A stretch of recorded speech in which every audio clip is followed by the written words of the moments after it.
अब chat GPT त सबैले युज गर्नै पर्यो, जमानै एआईको छ। एसे लेख्न होस्, एसाइनमेन्ट लेख्न होस्, रिसर्च पेपरहरू लेख्न होस्, कभर लेटर, ड्राफ्टहरू विभिन्न कुरा गर्नै पर्यो। तर आफूलाई चाहिएको हुन्छ ह्युमन लाइक एकदम नर्मल इङ्ग्लिस मिलेको होस् भनेर उसले गएर ड्यास हालेछ, एडभान्स वर्डहरू युज गरेछ, आफ्नो लेभलभन्दा एकदम माथि।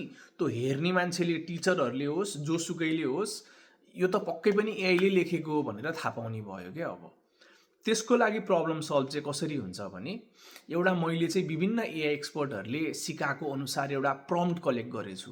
प्रम्प्ट भनेको कस्तो हो भने, अब हामीले एउटा एसे एआईले हामीलाई दियो भने त्यो एसेलाई चाहिँ फेरि च्याट जिपिटीलाई नै कपी गर्ने, अनि त्यसपछि एउटा कमेन्ट पेस्ट गर्ने त्यो सँगसँगै।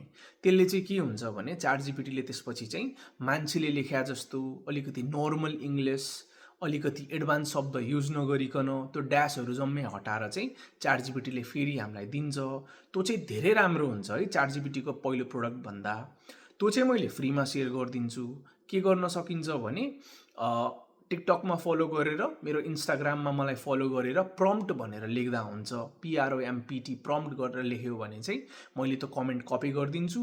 त्यो चाहिँ सेभ गरेर कतै नोट बनाएर राख्यो, घरिघरि च्याट जिपिटीको एन्सर आयो भने चाहिँ च्याट जिपिटीलाई फेरि त्यो एसे र त्यो प्रम्प्ट कपी गरेर दियो भने चाहिँ मान्छे जस्तो बनाइदिन्छ है त। Good lock.